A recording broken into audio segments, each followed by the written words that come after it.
प्रिय ग्रेजुएशन विद्यार्थियों, मैं आपका विक्रम गुरु। आज आपके लिए बहुत ही अच्छी बात, आपके डिमांड के तहत सबसे बड़ी बात थी कि आपके अब एग्जाम आ चुके हैं और एग्जाम आ गए हैं तो लगभग आपकी तैयारी अभी इतनी पूरी है नहीं, क्योंकि अब आप सीरीज या संजीव का सहारा ले रहे हैं। कम से कम उसे समझना बहुत जरूरी है, क्योंकि अब की बार आपके जो सिलेबस है वो बड़ा हार्ड होता है। ठीक है, इसमें हिंदी साहित्य का इतिहास होता है और हिंदी साहित्य के इतिहास को समझना बहुत टेढ़ा काम है। चलिए कोई बात नहीं, आज अपन पहली इसकी फर्स्ट यूनिट पर बात करते हैं और यहीं से स्टार्ट करते हैं। वैसे मैं बहुत सारी वीडियो बनाऊंगा, हो सकता है आपको वीडियो 1, 2, 3, 4 अलग अलग भागों में, क्योंकि एक भाग लंबा ज्यादा हो जाएगा, इसलिए अपन अलग अलग भाग में काम करेंगे।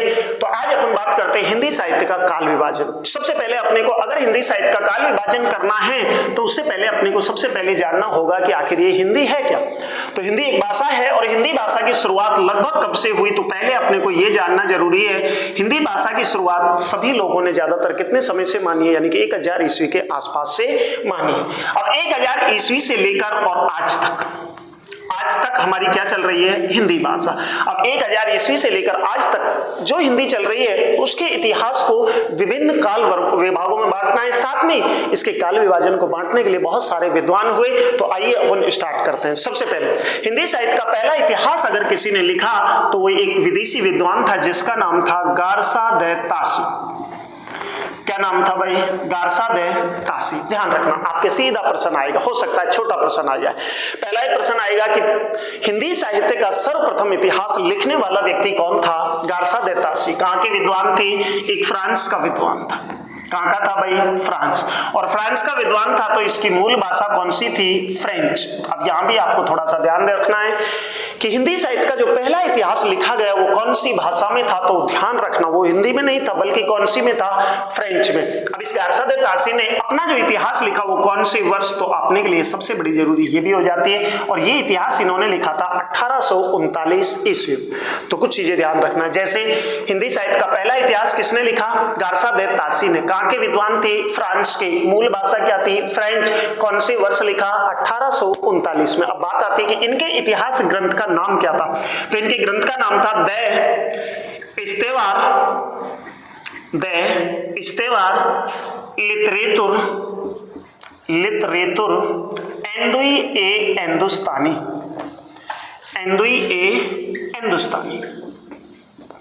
ध्यान रखना भाई, पहला है पहली बार काल विभाजन लिख रहा है या पहली बार हिंदी साहित्य के इतिहास को जब लिख रहा है तो कुछ ना कुछ अपने से बुझा जा सकता है। तो इनके जो इतिहास ग्रंथ था उसका नाम था द इस्तेवार लिटरेतुर एंदुई ए हिंदुस्तानी। अब आगे चले तो सबसे बड़ी बात थी कि इस व्यक्ति ने जब इस हिंदी साहित्य के इतिहास को लिखा तो बड़ा मामला पेचीदा हो गया कि इसको ये पता नहीं कि भारत की मूल भाषा क्या है।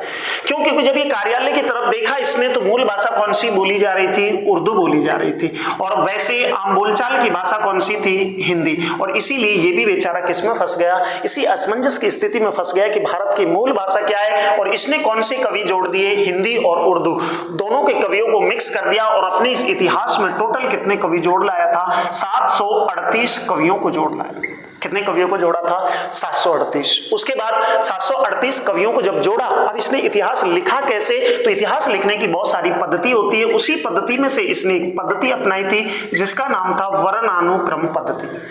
ये वर्णानुक्रम पद्धति है क्या? यानी कि किसी कवि के नाम के प्रथम अक्षर को लेकर फिर कवियों का क्या करना? लेखा जोखा। जैसे इसने पहला कवि किसको दिया? अंगद माना। ऐसे ही अंगद के बाद फिर ए, आ, ई ऐसे चलते हुए और अंतिम कवि कौन थे? हनुमान माना। तो इस प्रकार से कितने कवियों का लेखा जोखा किया? 738 कवियों का पहली बार इसने क्या कर दिया था? लेखा जोखा किया। कौन सी भाषा में? फ्रेंच भाषा में। लेकिन बड़ी दिक्कत थी कि इन कवियों का जो लेखा जोखा किया तो उनका कोई काल विभाजन इसने किसी प्रकार का नहीं किया, क्योंकि इनकी तो पद्धति कौन सी थी? पद्धति भी वर्णानुक्रम। लेकिन अपने लिए बहुत अच्छी काम एक हो गया है कि हिंदी साहित्य का पहला इतिहास लिखने वाला व्यक्ति गारसा दे तासी कहां के थे? फ्रांस के। भाषा फ्रेंच। कौन से वर्ष? 1839 में। इनके ग्रंथ का नाम द इस्तेवार लिटरेतुर एंदुई ए हिंदुस्तानी। उसमें कैसे कवि थे? हिंदी और उर्दू के। कुल कितने कवि? 738 कवि। कौन सी पद्धति में लिखे? वर्णानुक्रम पद्धति में। और वर्णानुक्रम पद्धति क्या होती है कि नाम के प्रथम अक्षर के आधार पर कवियों कवियों का लेखा जोखा। पहला कवि अंगद तो अंतिम कवि कौन था? हनुमान। और इसीलिए इसे हिंदी का सिर्फ क्या कह सकते हैं, पहला इतिहास ग्रंथ कह सकते हैं, बल्कि इसमें क्या नहीं है, इसे पूर्ण रूपेण हिंदी के प्रथम इतिहास की संज्ञा नहीं दी जा सकी। लेकिन प्रथम क्या कर दिया था? प्रयास। अपने सीधा प्रश्न आ जाए कि पहला हिंदी का इतिहास लिखने का कार्य किसने किया, या हिंदी साहित्य के इतिहास को पहली बार किसने लिखा, तो वो व्यक्ति थे गारसादे तासी। आशा करता हूं कि आपको पहला टॉपिक पूरी तरीके से समझ आया। अब चलते हैं दूसरे। ठीक है,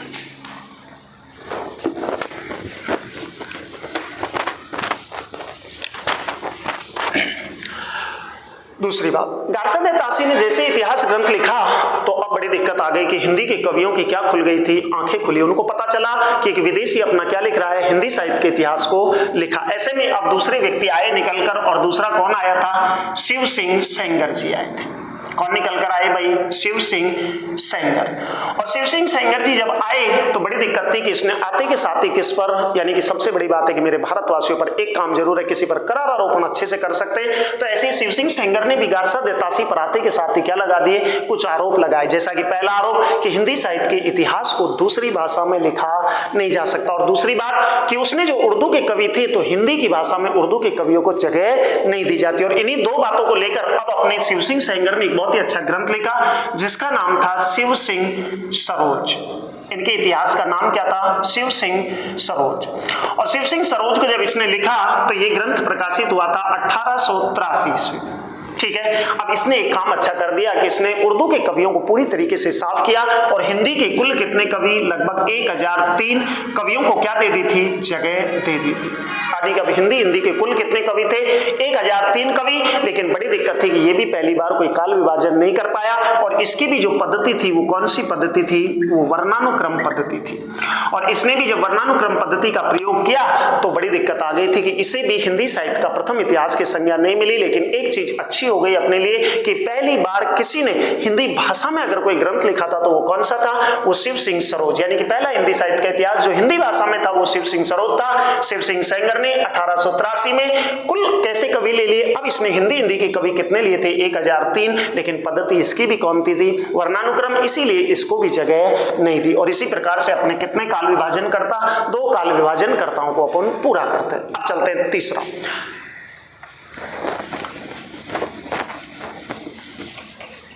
उसके बाद आए तीसरे काल विभाजन करता, और अब बड़ी दिक्कत थी कि कहते हैं कि भारत में अंग्रेजों का राज आया था, तो अंग्रेजी राज्य का एक व्यक्ति जिसको बहुत अच्छे तरीके से भारत की भाषाओं की नॉलेज थी, और ऐसे व्यक्ति तीसरे निकल कर आए थे जॉर्ज अब्राहम ग्रियर्सन। कौन निकल कर आए? George Abraham Grierson.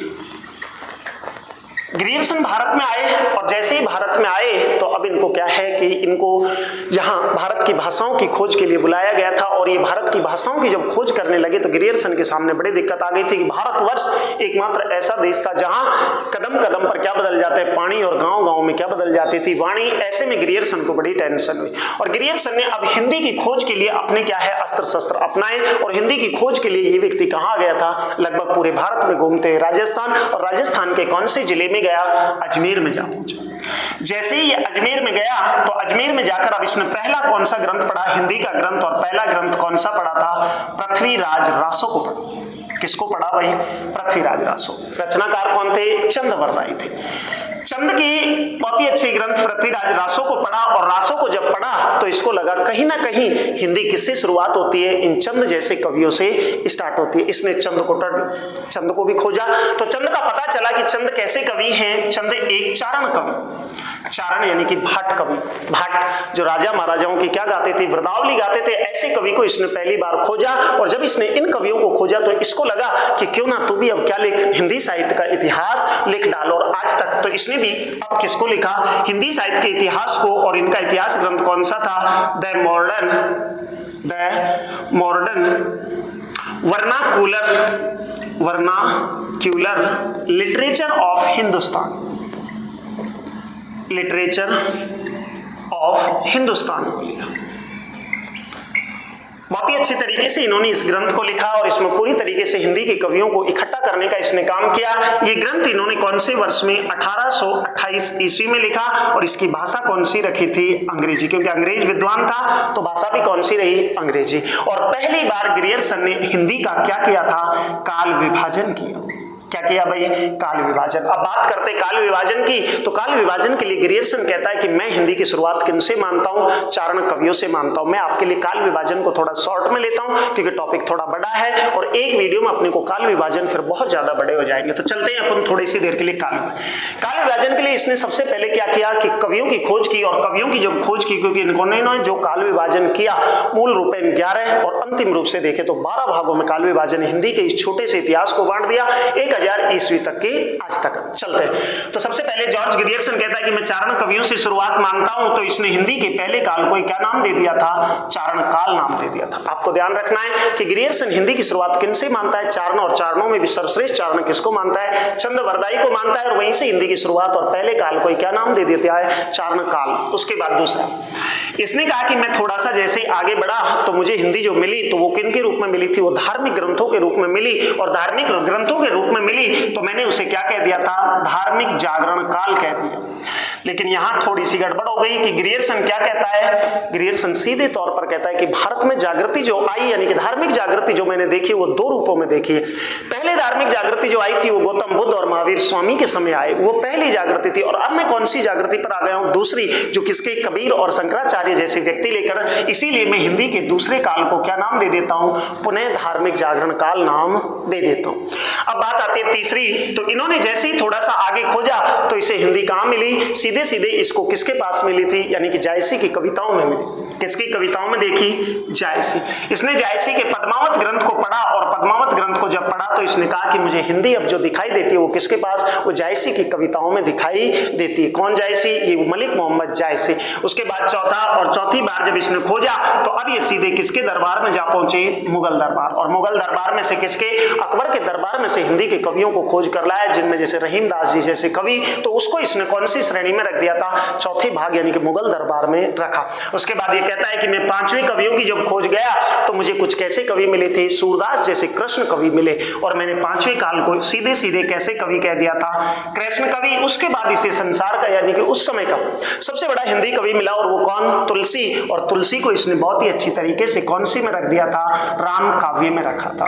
तुलसी को सबसे बड़ा कवि कहने वाला भी कौन था? जॉर्ज अब्राहम ग्रियर्सन था। तो इसने कितने काल किए? 6 काल कर दिए। उसके बाद कहता है कि मैं 7वां मैंने रीति काल के जो कवि देखे थे उनके बीच किसकी परिपाटी देखी थी? प्रेम की परिपाटी देखी, इसलिए मैंने 7वें काल को क्या नाम दे दिया था? प्रेम काल नाम दे दिया। ठीक है। उसके बाद कहता है कि मैं जैसे ही 8वें काल की ओर गया तो मुझे अभी कैसे कवि दिखाई दे रहे थे? थोड़ा सा इधर ले लेते। जैसे ही मैं किसकी ओर गया? 8वें काल की ओर गया तो मुझे कौन से कवि दिखाई दिए? यानी कि अभी भी कुछ ऐसे कवि थे जो तुलसी की परंपरा में, यानी कि तुलसीदास जिस प्रकार से राम के जीवन को लिख रहे थे वैसे ही कुछ कवि मैंने देखे, और मैं 8वें कवियों को क्या कहता हूं? तुलसी के अन्य परवर्ती कवि कह सकता हूं। परवर्ती यानी कि वो अभी भी तुलसीदास की तरह भगवान श्री राम की गाथाओं को लेकर चल रहे थे। उसके बाद में 9वें, और अब ये थोड़ा सा इसका दृष्टिकोण बदला। अब तक जो दृष्टिकोण था वो कैसा था? वो धार्मिक था। अब इसने थोड़ा सा ऐतिहासिकता को मिलाया, और 9वें काल को इसने सीधा कहा कि मैं कौन सी सदी? मैं 18वीं सदी का भारत कहता हूं। कौन सी सदी? 18वीं सदी का मतलब 1701 से लेकर 1800 ईस्वी तक जो काव्य रचा जा रहा था उसे मैंने कौन सी सदी का? 18वीं सदी का भारत का। उसके बाद ये कहता है कि मैं अब जो देख रहा था तो ज्यादातर भारत के जो कवि थे वो किसके कवि थे? वो कंपनी के शासन की कविताएं लिख रहे थे। किसकी कविताएं लिख रहे थे? कंपनी के शासन में, यानी कि अंग्रेजी राज की प्रशंसा में कविताएं, क्योंकि अंग्रेजी राज ने कुछ अच्छे काम किए, उनको हमारे कवि बखान कर रहे थे। उसके बाद में थोड़ा सा आगे गया, 1858 की क्रांति, 57 की क्रांति हुई, और 57 की क्रांति के बाद जो उलटफेर हुए तो अब कौन? अब भारत का राज्य सीधा विक्टोरिया के पास गया, और अगले जो कवि थे वो रानी विक्टोरिया की प्रशंसा कर रहे थे। किसकी प्रशंसा में कविता लिख रहे थे? रानी विक्टोरिया की प्रशंसा में कविता। और उसके बाद कुछ कवि मैंने मेरे समय में भी देखे, तात्कालिक स्थिति में देखा, उनके मैंने अन्य काल के नाम से जगह दी। ध्यान रखना, हिंदी साहित्य का तीसरा इतिहास जो लिखा वो किसने? जॉर्ज अब्राहम ग्रियर्सन ने। कौन सा था? The modern vernacular literature of Hindustan. 1888 ईस्वी में लिखा, अंग्रेजी में लिखा। पहली बार हिंदी का काल विभाजन किया, और हिंदी की शुरुआत किनसे मानी? चारणों से। टोटल कितने काल थे? मूल रूप में 11 थे, अन्य काल को जोड़ते हुए 12 काल किए, जिनमें क्रम से पहले चारण कवि थे, जिनमें चंद जैसे कवि, पुनः धार्मिक, जिनमें कबीर जैसे, तीसरे जायसी की कविता जिसमें खुद मलिक मोहम्मद जायसी, मुगल दरबार के बीच मैंने किसको रखा, सीधे सीधे रहीमदास जी जैसे कवि, उसके बाद कृष्ण कवि सूरदास जी, राम काव्य के बीच तुलसीदास, प्रेम काव्य के बीच रीतिकाल के कवियों को रखा, तुलसी के अन्य परवर्ती कुछ और कवि थे जो राम की काव्यधारा की परंपरा को यानी कि रीतिकाल के बीच भी लेकर चल रहे थे। 18वीं सदी में मैंने 1701 से 1800 कवि के यानी कि समय के बीच जो कवि थे उनको लिया। कंपनी के शासन में मुझे लगा कि कौन थे, कंपनी के शासन की प्रशंसा कर रहे थे। उसके बाद विक्टोरिया की प्रशंसा, 1857 की क्रांति के बाद सीधा भारत का राज्य विक्टोरिया के हाथ में, और अब किसकी प्रशंसा में, विक्टोरिया। और लास्ट जो मेरे तात्कालिक कवि थे मैंने उनको किसमें रख दिया था, अन्य काल के बीच रख दिया। इस प्रकार से पहली बार हिंदी साहित्य का काल विभाजन 12 कालखंडों में हुआ। हम कितने कवियों यानी कितने काल विभाजन कर्ताओं को पढ़ाए, 3, पहला तासी, दूसरा शिव सिंह सेंगर और तीसरे कौन यानी कि हमारे जॉर्ज अब्राहम ग्रियर्सन। अब चलते हैं अपन चौथे की बात, ठीक है।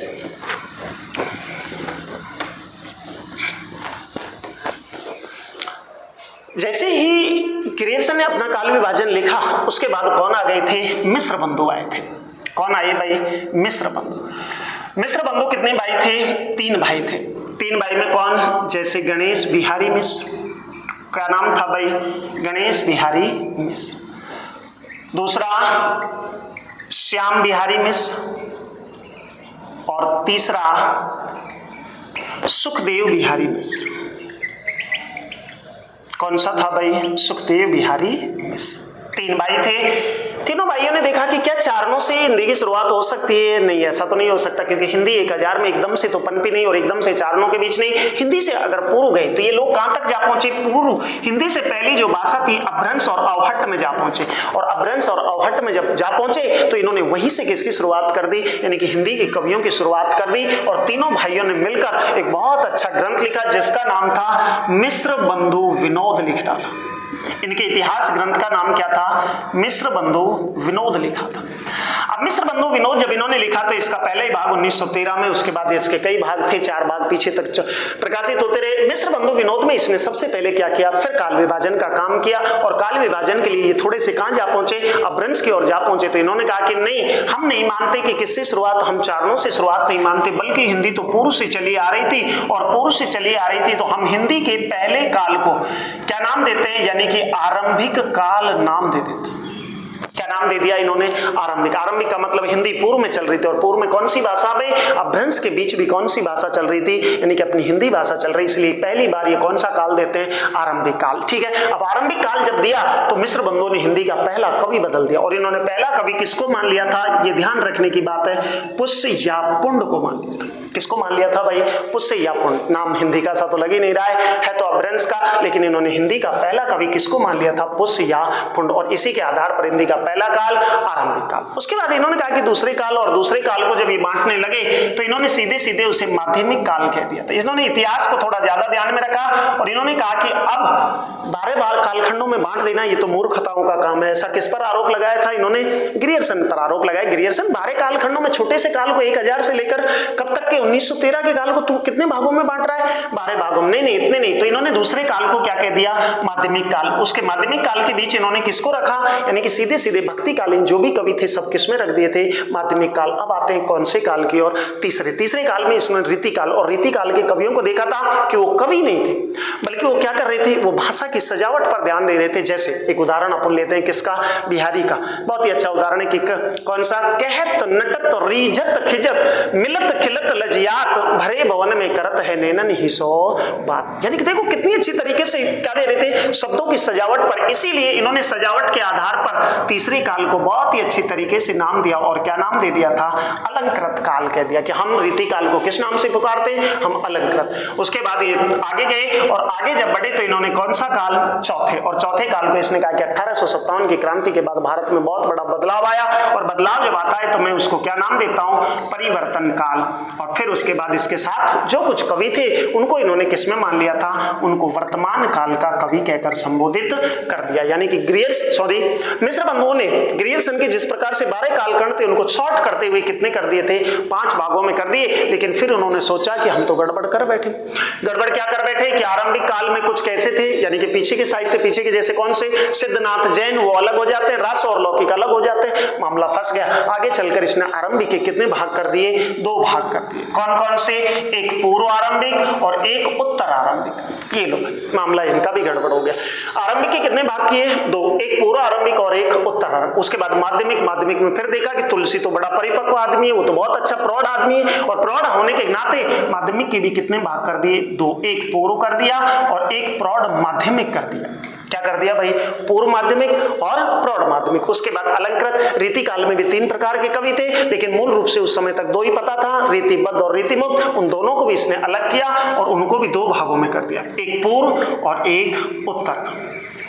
उसके बाद कौन से? परिवर्तन और वर्तमान को यथावत रखा और टोटल करके इनका काल विभाजन कितने भागों में हो गया?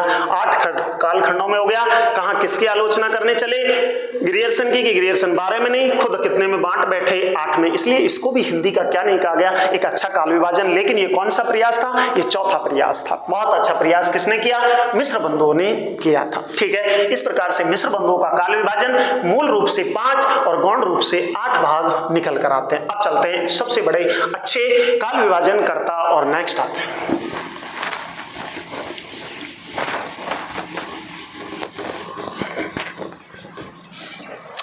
अगला काल विभाजन करने के लिए जो आए थे, अब आए थे हिंदी के बहुत ही अच्छे कवि, जिसका नाम या विचारक आचार्य रामचंद्र शुक्ल आ गए थे।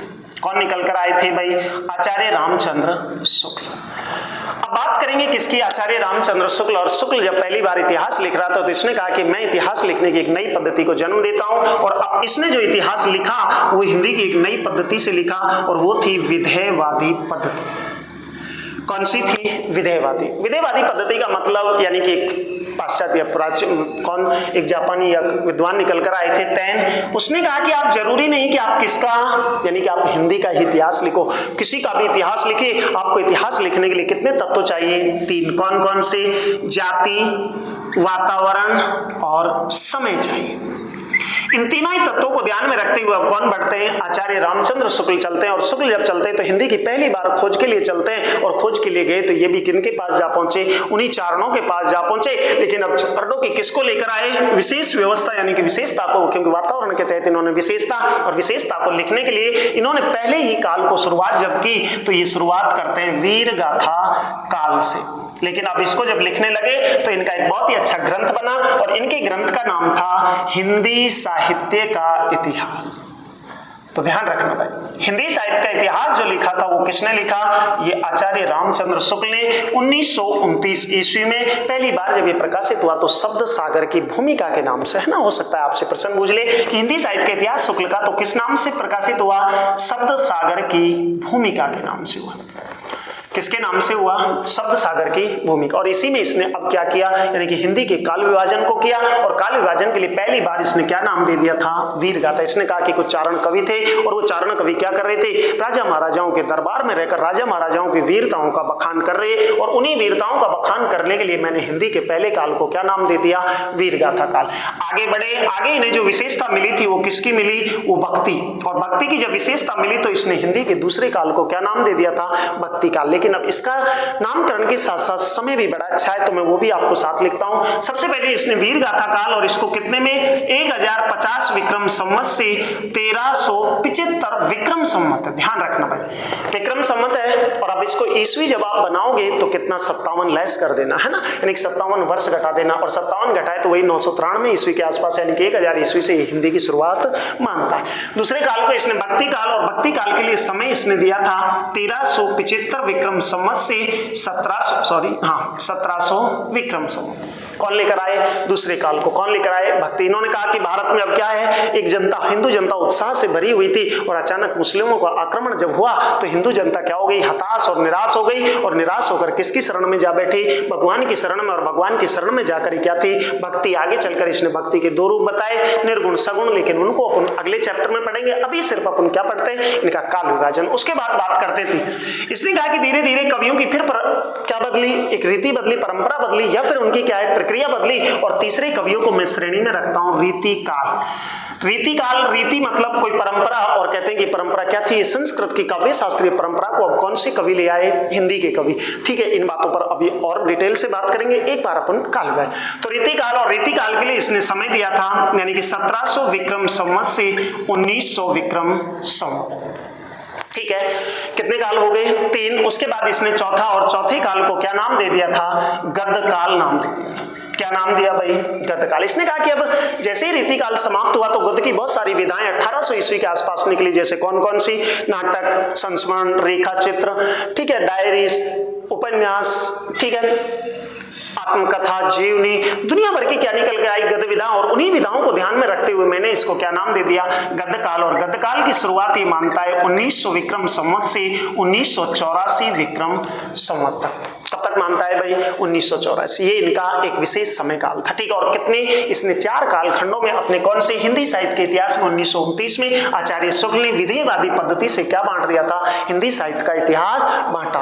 अब इसको क्या माना गया? हिंदी साहित्य का सबसे अच्छा इतिहास माना गया। लेकिन बड़ी दिक्कत थी कि इसके नामकरण पर एक आदमी को असमंजस, एक आदमी को क्या था? विरोध था, और वो थे हजारी प्रसाद द्विवेदी। अब इसके साथ अपन किसको और ले लेते हैं? हजारी प्रसाद द्विवेदी को लेते हैं कि उसको इनके नामकरण से क्या एलर्जी थी, तो वो बातें मैं इधर लिख देता हूं। उसने कहा कि कौन कहते हैं? द्विवेदी कहते हैं। द्विवेदी सबसे पहले यही बात कहता है कि अगर वीर गाथा काल नाम दे तो आदि काल में कितने प्रकार के कवि बहुत और थे। कौन कौन से? सिद्धनाथ, जैन, ये पृथक हो जाते हैं, और इनको जब मैं शामिल करूं तो मैं वीर गाथा काल के लिए एक अच्छा नाम दे सकता हूं। क्या?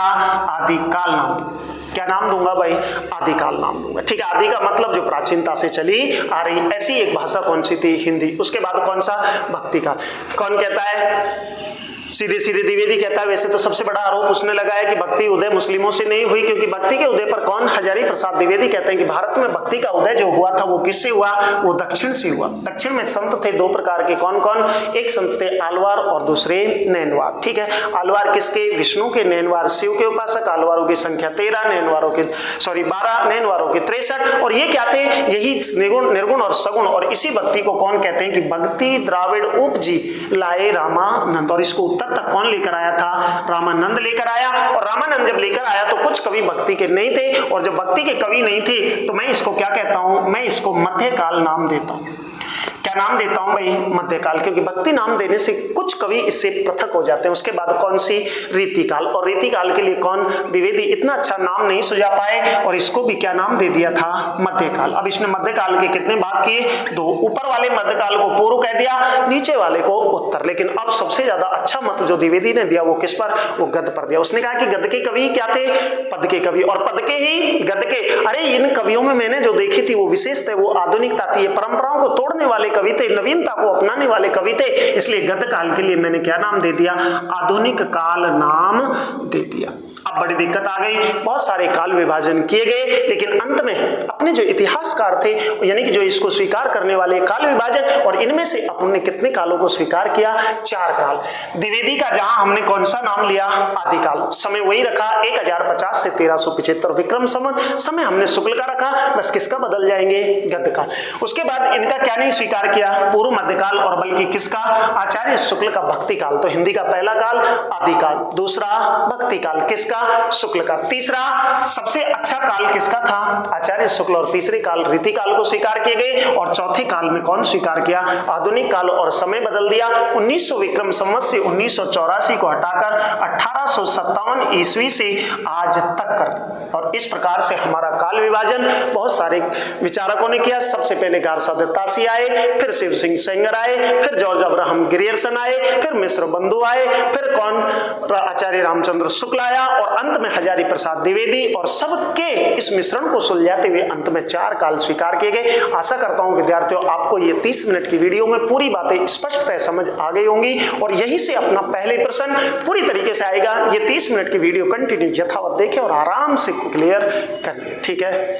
आशा करता हूं अगली वीडियो में जल्द ही लेकर आ रहा हूं।